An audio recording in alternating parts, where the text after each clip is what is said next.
Este tercer vídeo aborda el sistema arterial durante el ejercicio, es decir, lo que se conoce con el nombre de sistema de alta presión.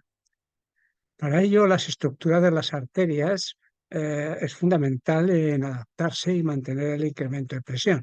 Las arterias tienen, como cualquiera de los vasos sanguíneos, tres capas: una capa interna que está en contacto con la sangre, una capa media y una capa externa que de alguna manera protege del exterior. Entonces, lo interesante normalmente para el sistema T es la capa media, que es una, digamos, que contiene musculatura lisa y elementos elásticos, fundamentalmente de elastina y de colágeno.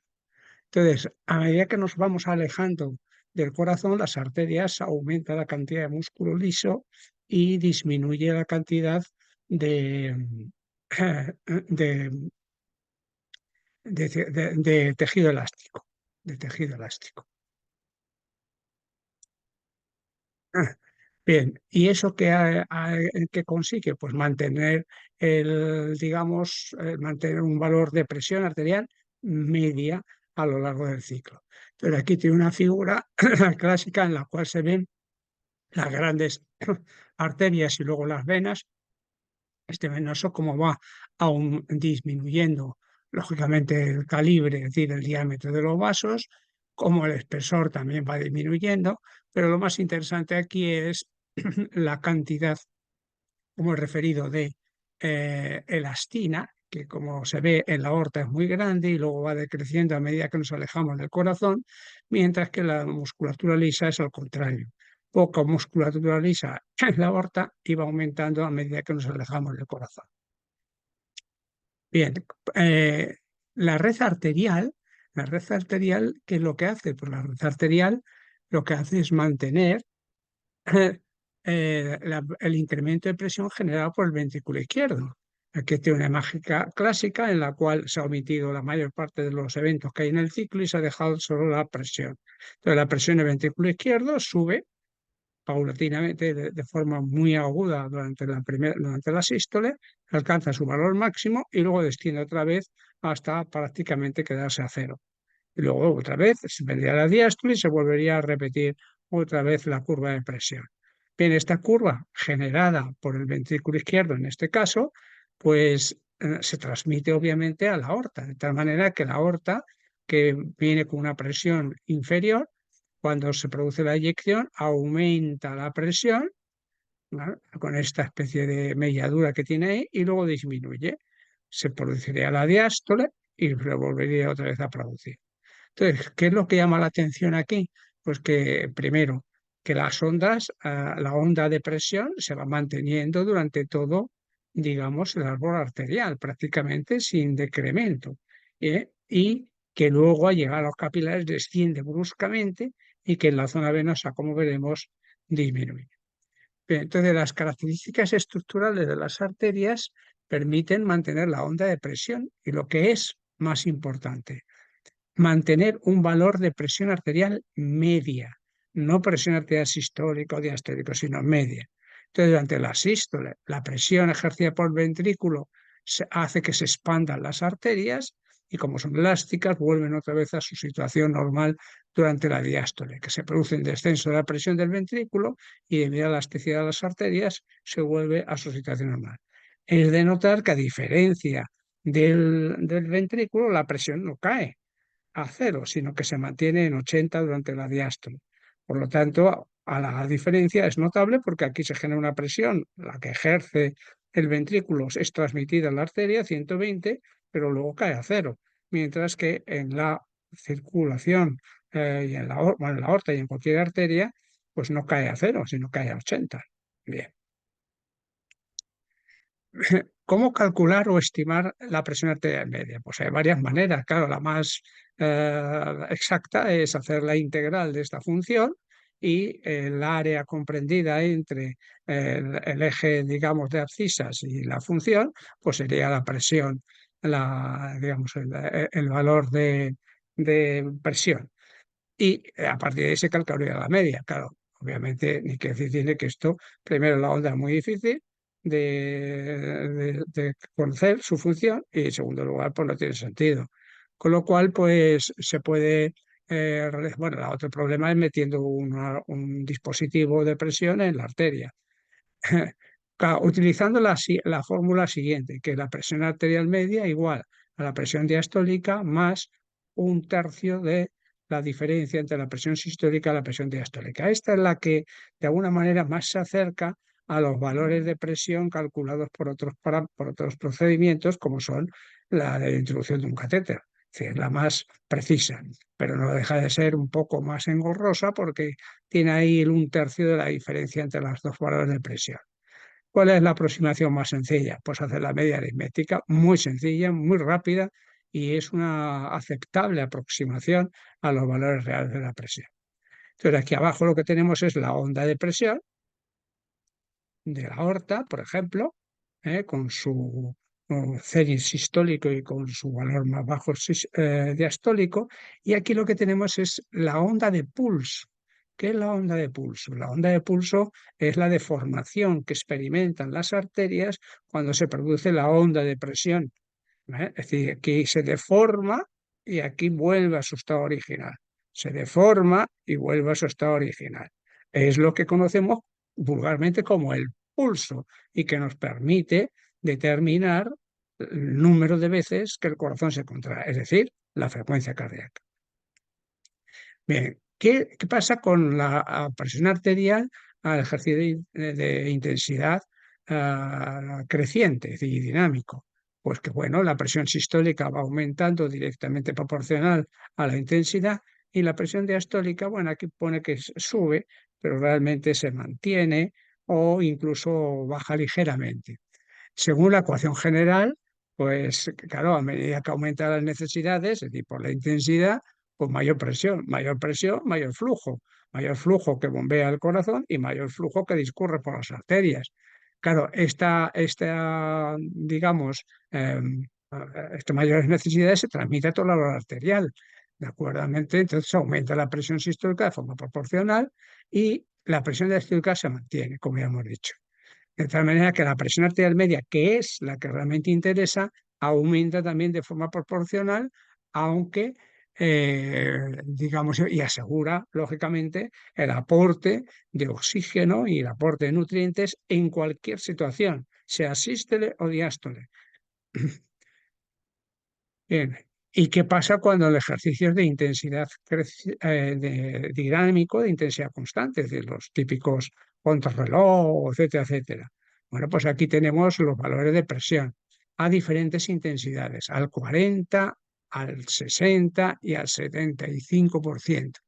Claro, no es lo mismo ir, obviamente, a una intensidad baja, casi digamos trotando, por decirlo así, que ir a una intensidad muy alta.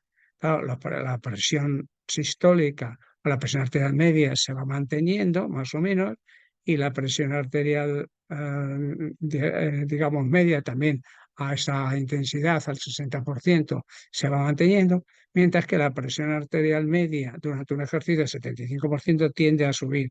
Probablemente, ¿por qué? Probablemente por lo que hemos hablado en el primer vídeo, que se produce lo que se conoce con el nombre de derivación, cuya razón principal, a mi juicio, es la termorregulación. ¿Y qué me pasa cuando el sujeto hace un ejercicio de fuerza tan de moda actualmente? Pues claro, aumenta mucho más la presión arterial media. ¿Por qué? Porque aumenta mucho la presión sistólica y la presión diastólica. Claro, como en la media aritmética se aumentan los dos, pues obviamente la presión arterial media. ¿Y a qué es debido? Pues ya lo hemos mencionado, pero se vuelve a repetir, a la compresión mecánica de los vasos sanguíneos que están, digamos, comprometidos por ese tipo de esfuerzo, que más el diámetro de las arterias. Digo que disminuye el diámetro de las arterias consecuentemente. Entonces, al disminuir el diámetro de las arterias, aumenta la resistencia al flujo. Y al aumentar la resistencia al flujo, el organismo que hace genera más presión. Por eso la presión es considerablemente más elevada que en cualquier otro ejercicio. Y además de esto, claro, el organismo al encontrarse, o los mecanismos de regulación al encontrarse con que requiere, o, digamos, mayor aflujo sanguíneo a los tejidos, pues aumenta la actividad del sistema nervioso simpático, que aumenta el gasto cardíaco, por un aumento de la frecuencia cardíaca en menor medida que el volumen sistólico, como ya hemos mencionado en el vídeo sobre el corazón. Entonces se produce una vasoconstricción arteriolar ¿eh? y un aumento de la resistencia a flujo sanguíneo. Sin embargo, si el ejercicio, digamos, de fuerza es con poco peso y muchas repeticiones, pues tiene un parecido con lo que es el ejercicio dinámico. Aumenta la presión arterial media por aumento de la presión sistólica sin variación en la presión diastólica. Para la presión sistólica para tener la mayor demanda de Q. Y se produce una vasodilatación por liberación de moléculas que de alguna manera compensan la vasoconstricción por la mayor actividad del sistema nervioso simpático. Es decir, que el ejercicio, por decirlo así, con poca carga y muchas repeticiones, se parece hemodinámicamente, se entiende, es decir, desde el punto de vista cardiovascular, al ejercicio, digamos, dinámico, ¿no? El que hemos reseñado al principio. Bien, ¿qué es lo que ocurre cuando el ejercicio se repite? Cuando el ejercicio se repite, aquí tenemos una imagen de la aorta con la salida, la válvula de salida de la aorta, la válvula aórtica, luego ese arco que va hacia la parte posterior. Y aquí lo que he dibujado, pues es como siempre, he intentado exagerar enormemente el proceso de adaptación mediante este dibujo. De tal manera que cualquier diámetro medido en la aorta es muchísimo mayor cuando el sujeto se produce una adaptación al ejercicio. Por lo tanto, ¿en qué deporte se desarrolla esta adaptación de aumento de los diámetros? Pues en deportes, digamos, que exigen mucha participación de muchos músculos y con poca desarrollo de fuerza, es decir, los ejercicios de resistencia. El diámetro de la aorta está aumentado en los atletas que tienen gran exigencia cardiovascular con respecto a los valores de normalidad. ¿Y cuáles son? Aquí reseño un poco los valores de normalidad que cambian mucho con la edad y con ciertos y otros factores, pero sobre todo con la edad, y las diferentes medidas que realizan los ecocardiografistas sobre la aorta, a bien justamente en la raíz, a nivel de los velos valvulares, a justamente un conín por encima, varias medidas que hacen los ecocardiografistas para saber, no obviamente la modificación, sino realmente si hay algo anormal ahí. Bien, aquí pongo una tabla en la cual, sacada de un trabajo de revisión que yo hice sobre la aorta, en la cual pues, se ve pues, los diferentes diámetros que alcanza el diámetro de la aorta en sus diferentes sitios, ¿no? Bueno, pues, ¿qué es lo que se deduce de todos estos valores? A uno más alto, este 21, en la aorta, en el anillo, aquí 30,3, aquí 29, que en general, hay un mayor grado de dilatación en deportistas de resistencia, como ya he referido, y que no supera los valores extremos considerados como patológicos, lo cual es importante. Claro, es decir, lo importante desde el punto de vista médico es que no supere, en este caso, por ejemplo, los 3,7, los 2,6 o los 4 centímetros, aunque esto es muy variable porque con la edad se va dilatando también este vaso, ¿no? La aorta y que no supera los valores considerados, aunque es ligeramente. Entonces, claro, muchas veces cuando estás haciendo las figuras, pues piensas que estás haciendo una exageración, como ya he repetido. Entonces, claro, el poner la aorta de un sujeto normal así, con este calibre, y el otro casi el doble, pues claro, es una exageración notable, porque, claro, siempre estamos hablando de los valores de 2 a 3,7, es decir, eso en centímetros, es decir, sería de 20 a 37. Claro, y te vas aquí y aquí hay muchos diámetros, entiendes que están dentro de lo normal. Entonces, claro, pero es verdad que está dilatada la aorta. Bien, ¿y cuál es la razón o el significado fisiológico? El significado fisiológico es que como consecuencia de adaptación, probablemente en algunos casos y en animales de experimentación muy demostrado, aumenta la proporción de tejido elástico en la aorta.